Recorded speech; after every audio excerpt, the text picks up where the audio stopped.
Hey guys, welcome back to a brand new video. So in this video, we will discuss questions about principles of working as a door supervisor in the private security industry.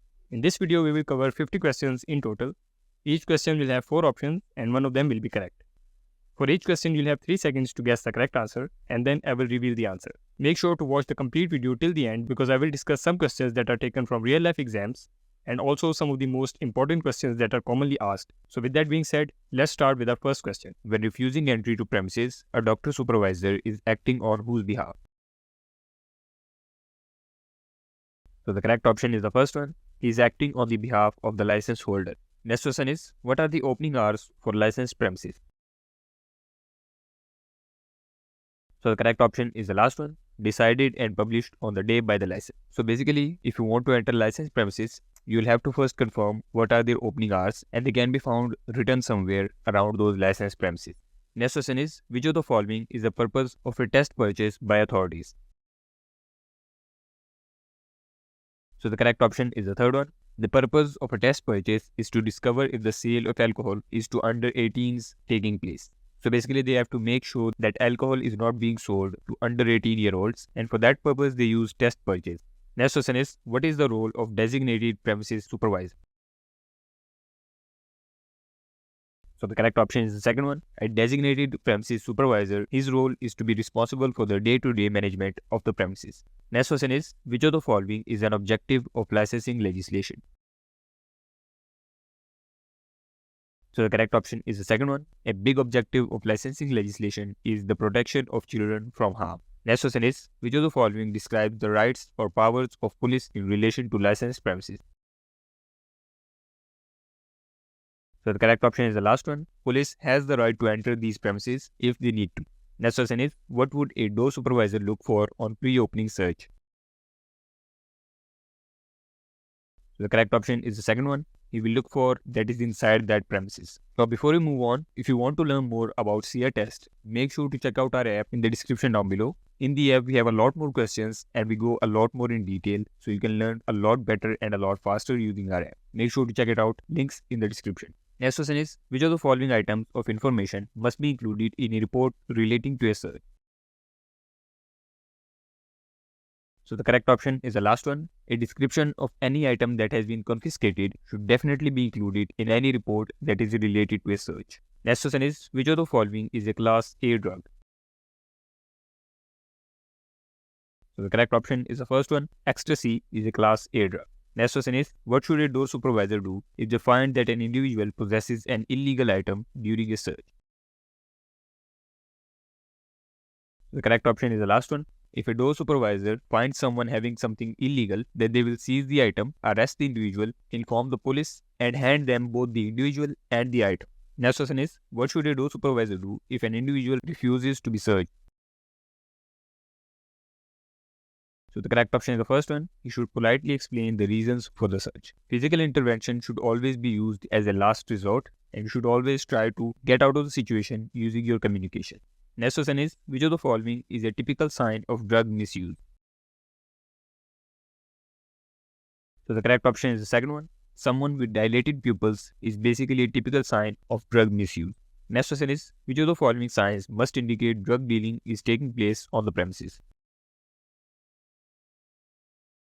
So the correct option is the first one. If you see a lot of people approaching one individual, then that is a sign that there may be a drug deal taking place.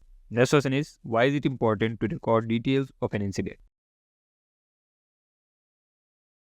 So the correct option is the last one, to justify the actions that were taken. Next question is, which of the following actions should a door supervisor take when handling seized drugs? So the correct option is the third one. They should first and foremost think of their own and other people's safety and wear personal protective equipment to keep themselves and others safe from the drugs. Next question is, which of the following is illegal under the Misuse of Drugs Act 1971? So the correct option is the second one. Selling or supplying a controlled drug is illegal under the Misuse of Drugs Act 1971. Next question is, when should a door supervisor call the police? So the correct option is the second one. If there is a serious public order incident, then he should call the police. Next question is, what should you remember when dealing with contaminated waste? So the correct option is the second one. You should remember that all bodily fluids should be treated as high risk waste. You should try your best to keep yourself and anyone else safe from these kinds of fluids. Next question is, which of the following is a licensing objective? So the correct option is the last one. Prevention of crime and disorder is a licensing objective. Next question is, which of the following describes how a door supervisor should preserve evidence following an incident? So the correct option is the first one. Control the police and show police any potential evidence that he has. This way, the door supervisor can preserve the evidence and hand it over to the police. Next question is, which of the following is unlawful on licensed premises? So the correct option is the first one. Serving any customer who is drunk is unlawful on licensed premises. Next question is, when dealing with individuals found to be in possession of drugs, the door supervisor should. So the correct option is the second one. They should complete a report of the incident. So basically, they should make a report and put every detail in that report of that incident. Next question is, which of these is a type of evidence? So the correct option is the third one. CCTV recording is a type of evidence. Next question is, one of the following objective is the prevention of public nuisance. Which of the following would support a venue to achieve this objective?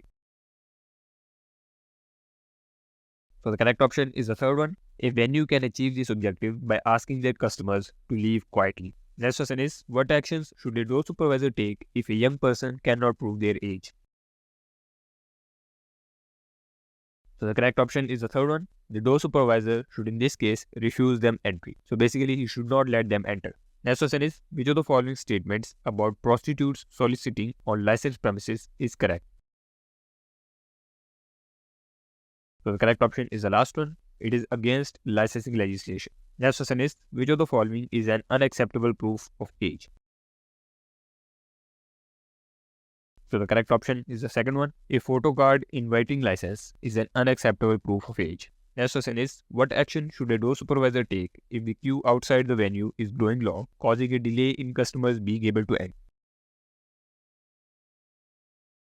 So the correct option is the last one. In this case, the door supervisor should inform customers of the reason for the delay, and if possible for him, he should also state how much longer they may have to wait. Next question is, which of the following describes the law regarding ejecting customers? So the correct option is the second one. Customers who refuse to leave become trespassers. Next question is, what is benefit of a well-managed queue? So the correct option is the third one. It helps reduce the noise in the street. Next question is, why should a door supervisor follow the venue dispersal procedure? So the correct option is the first one, to assist customer safety when leaving the venue. Next question is, why is communication important when managing queues? The correct option is the first one. Communication is very important when managing queues so that any potential conflict is reduced and can be avoided. Next question is, which of the following would be considered a risk to a vulnerable person who has been refused entry to a venue? So the correct option is the third one. Being alone would be considered a risk to any vulnerable person who has been refused entry to a venue. Next question is, why is it important that door supervisors manage venue capacity? So the correct option is the last one. It is very important that door supervisors manage venue capacity to comply with fire safety regulation. Next question is, what actions can a door supervisor take to monitor a queue for safety issues? So the correct option is the second one. The door supervisor can ensure safety entry and exit by using barriers, rope lines, or signs. This way they can monitor any queues for safety issues. Next question is, which of these should a door supervisor consider in relation to refusing someone entry to the premises? So the correct option is the third one. The door supervisor should consider whether the person is obviously drunk or not. So basically, if he sees obvious signs of the person being drunk, then he should not let him enter the premises and refuse the entry. Next question is, which of the following items of equipment is the most efficient for a door supervisor to use to monitor venue capacity? So the correct option is the second one. Using handheld clickers or counters is the most efficient for a door supervisor to use to monitor venue capacity. Next question is, what protective equipment or clothing would be most appropriate for a door supervisor to use when carrying out a person search? So the correct option is the first one. Using safety gloves and a face mask would be most appropriate for this kind of operation. Next question is, what is the benefit of using a body-worn camera? So the correct option is the second one. It can help identify offenders more easily. Next question is, why is it important to patrol any queues that gather at the venue? So the correct option is the last one. It is important to patrol them to reduce the risk of disorderly behavior. Next question is, how should a door supervisor use a radio to communicate effectively? So the correct option is the third one. By using correct protocols to start and end any transmission, the door supervisor can use the radio to communicate very effectively. Next question is, which of the following is an example of a common assault?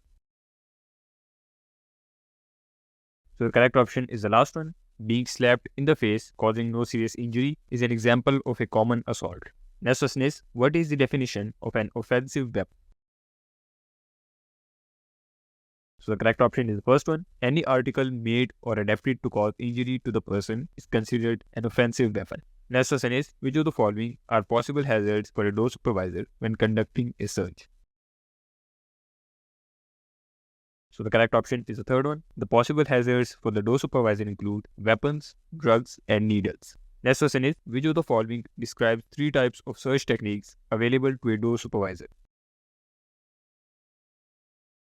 So the correct option is the first one. The three types are general, random, and specific. Next question is, what does a supervisor have the right to search? So the correct option is the last one. The supervisor has the right to, only with permission from the person as a condition of entry to the venue, they can search the person and his belongings, and they have the right to do it. So basically, the door supervisor can ask the person that he will only let him enter the venue if he lets the supervisor check him first. And then he can check the person and his belongings to ensure he does not have anything illegal on him. Next question is, which of the following is an important precaution that can be used by a door supervisor when making a search? So the correct option is the first one. An important precaution that can be used by a door supervisor when searching is to carry out searching in pairs if possible. So basically to search two people at once. Next question is, what should a door supervisor do in the event of a serious incident occurring? So the correct option is the second one. In the event of any serious incident occurring, the door supervisor can contact the emergency service. Next question is, what type of searching equipment looks like a door frame? So the correct option is the third one. An archway metal detector looks like a door frame. Next question is, what crimes against property might a door supervisor come across? So the correct option is the third one. They might come across theft, robbery, and burglary. Now those are all the questions for today. If you have any confusion, make sure to leave a comment down below and I'll try my best to answer you. If you enjoyed the video, make sure to give it a like and subscribe for more. That's it for this video. Thanks for watching.